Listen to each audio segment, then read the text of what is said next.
Bom, gente, vamos lá com mais uma aula. A nossa aula continuando, né? O assunto de termoquímica. Então, primeiramente, foi estudado em aulas passadas que a termoquímica é a parte da química que estuda as trocas de calores envolvidas nas reações químicas. Aprendemos que quando eu saio do estado sólido para o estado líquido, para o estado gasoso, temos os processos que absorvem calor, enquanto que quando eu saio do gasoso para o líquido, para o sólido, eu tenho processos que liberam calor. Esses processos que absorvem calor, denominamos isso de endotérmicos. Já os processos que liberam calor, denominamos isso de exotérmicos. Então, isso aqui foi estudado em aulas passadas, estamos só recordando para que possamos dar continuidade com o conteúdo de termoquímica. Então, uma reação será exotérmica quando ela libera calor, e uma equação será endotérmica quando ela absorve calor.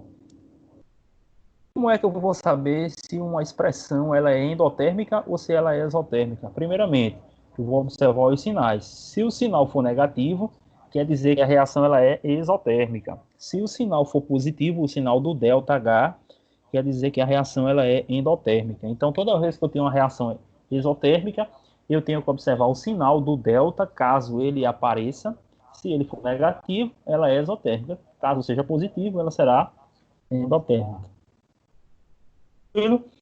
Então, iniciaremos hoje com o estudo das entalpia ou calores de reação. Então, primeiramente, iremos trabalhar com 6 tipos de calores ou entalpias de reação, que são entalpia ou calor de formação, entalpia ou calor de decomposição, entalpia de combustão, entalpia de dissolução, entalpia de neutralização, entalpia ou energia de ligação. São assuntos relativamente fáceis, alguns com os conceitos parecidos de um para o outro, mas é tranquilo estudarmos isso aí. Então, primeiramente, vamos estudar o que é uma entalpia de formação. O próprio nome já diz. Corresponde à energia envolvida na formação de 1 mol de substâncias. Então, sempre iremos trabalhar para a produção de 1 mol de substâncias a partir de substâncias simples, tá? Então, aqui eu vou ter, né, as energias de formação, tá? Então, aqui eu tenho uma reação, a reação química. A entalpia de formação para essa reação é de menos 285,5 kJ. Eu tenho aqui a outra reação que também está se referindo à entalpia de formação. Então, uma coisa bastante importante é a entalpia de formação de substância simples é nula. O que é uma substância simples? É quando ela está sozinha. Então, se porventura só tivesse uma substância aqui, só tivesse o carbono, o grafite, ou se eu tivesse apenas o O2, a entalpia de formação dela seria zero. Então, toda vez que eu estiver falando em entalpia de formação, eu tenho que lembrar, é a energia envolvida na formação de 1 mol de substância a partir de substância simples. Então, ó, eu estou formando 1 mol de substância. O que é 1 mol? Como aqui não tem número nenhum, eu entendo que o número é 1. Então, a partir dessa substância simples, o que é uma substância simples? Quando o elemento químico está só. Então, a partir de substâncias simples, eu formo 1 mol de uma substância composta. Então, a partir de uma substância simples, eu formo 1 mol de uma substância composta. Se eu formar mais de 2 mols, eu tenho que trabalhar com isso de modo que eu só fique com 1 mol. Tá certo? Então, as entalpias de formação, ela pode ser exotérmicas ou elas podem ser endotérmicas. Já na entalpia de decomposição, o próprio já está dizendo decompor. O que é decompor é o contrário do que estudamos na anterior. Na outra você ia formar, aqui agora não, você vai decompor. Então, ó, pode ser considerada como a entalpia inversa à formação de uma substância. Então, aqui, ó, eu tenho a decomposição da água. Eu tenho a decomposição também, vale ressaltar, que também é para sempre, todas essas entalpias estudadas é sempre para 1 mol. Então, aqui eu tenho 1 mol de água, eu vou decompor agora em H2 mais meio de O2. Então, observa aqui, ó, que a entalpia ela é endotérmica, porque o valor é positivo. Já na entalpia de decomposição do CO2, vou decompor aqui em carbono, grafite mais O2, certo? Estou decompondo. Também será endotérmica. E aqui nessa outra aqui do NO, eu vou decompor agora em meio de N2 mais meio de O2, transformando aqui agora numa reação que ela é exotérmica. Então, observe aqui a informação que diz que, observe que ao inverter a equação, a variação de entalpia troca-se o sinal algébrico. Então, se eu inverto a expressão, o sinal algébrico muda. Por quê? O que foi que eu observei? Eu observei na entalpia de formação que Quando eu tinha essa expressão aqui, o valor do delta aqui era negativo, tá aqui, ó. Primeiramente, para a formação da água. Para a formação da água, eu observo que o valor ele é negativo. Para a formação do CO2, o valor é negativo. Para a formação do NO, o valor é positivo. Então, quando eu mudo o lado da expressão, quando eu passo de ter uma entalpia de formação e passo a ter uma entalpia de decomposição, como eu inverti a expressão, o valor do sinal do delta também deverá ser invertido. Então, isso é importante ressaltar essa observação aí. Já quando eu venho para a entalpia de combustão, a entalpia de combustão corresponde à energia liberada na reação de um mol. Como eu tinha dito já, sempre que trabalhamos com entalpia, é sempre relacionada a um mol de substâncias.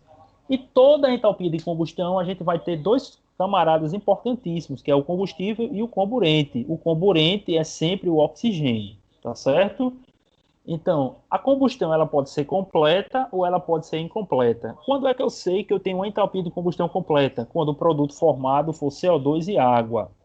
Quando eu tenho uma combustão incompleta, os produtos formados não serão CO2 e água. Os produtos formados serão CO ou apenas C, que é o que nós denominamos isso de fuligem, que é o carbono no estado sólido. Então, quando eu tenho uma combustão completa, o produto é gás carbônico, CO2 e água. Quando eu tenho uma combustão incompleta, o produto formado é CO, que é o monóxido de carbono, ou apenas o carbono grafite, que denominamos isso de fuligem. Tá certo? Está aqui os exemplos de entalpia de combustão. Na entalpia de combustão, eu observo na expressão aqui, certo? Onde eu tenho aqui, ó, CH4, que é o denominado gás metano. Ao reagir com o O2, então eu tenho combustível, o oxigênio é o comburente, e o produto é CO2 e água. Se o produto é CO2 e água, combustão completa. Tá certo? Então, toda reação de combustão será exotérmica. Então, toda reação de combustão será exotérmica aqui, ó, como dá para observar pelo sinal do delta. Então, aqui, ó, combustível, comburente, produto CO2 e água. Então, combustão completa. Tá certo? Isso aqui dá para a gente observar, né, em relação às cores da chama. Quando você está lá no fogão, né, quando o fogão, à medida que o fogão vai diminuindo a quantidade de gás, a gente tem a combustão completa ou a combustão incompleta. Por exemplo, na combustão completa, a chama é azul. Quando eu tenho na combustão incompleta, a chama geralmente ela é alaranjada, certo? E a combustão do carbono também é a formação do gás carbônico, tá certo? Essa informação que eu coloquei aqui é só para adicionar aí, ficar como critério para vocês.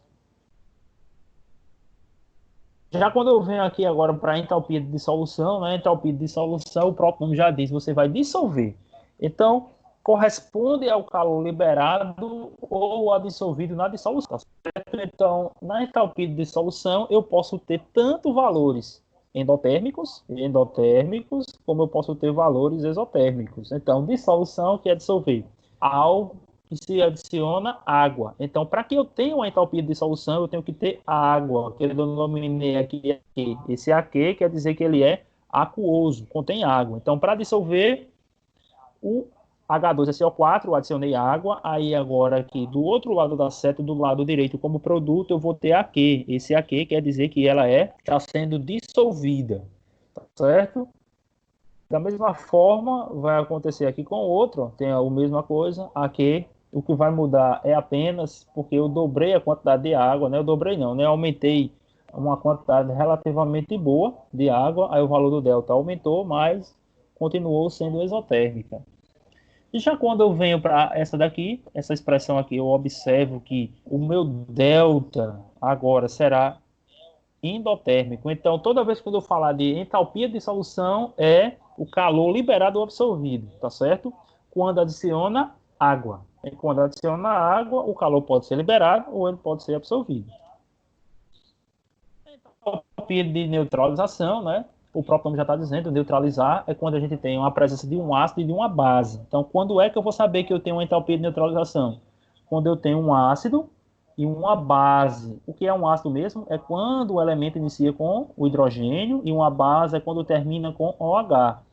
Então, toda vez que eu tenho a união de um ácido com uma base, eu tenho uma entalpia denominada de neutralização. tá certo?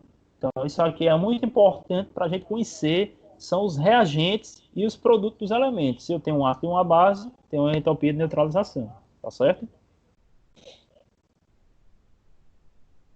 Já na entalpia de ligação, o que é que eu vou saber isso aqui? Essa entalpia de ligação, a gente sempre vai colocar, fazer uma continha aí, que a quebra de ligação é sempre um processo endotérmico, enquanto que a formação é um processo exotérmico. Então, isso aí a gente vai fazer uma continha para a gente saber se o parada está formando ou se ele está quebrando. Lembrando, toda vez que eu tenho a quebra, eu tenho a energia endotérmica. E quando eu tenho a formação, eu tenho a energia exotérmica, tá certo? Então, lembrando aí, quebra, ΔH maior que zero, dizendo que é endotérmico, e formação, ΔH menor que zero, dizendo que ela é exotérmico, tá certo? Então, aqui está um exemplo relativamente simples, tá certo? Esse exemplo, a gente vai estar trabalhando com ele agora, e nas próximas aulas, a gente vai estudar melhor essa parte de como fazer o cálculo da energia de ligação. Tranquilo? Então, na próxima aula, a gente vai voltar com esse conceito aqui de cálculo da energia de ligação, tá certo? Então, até a próxima aula.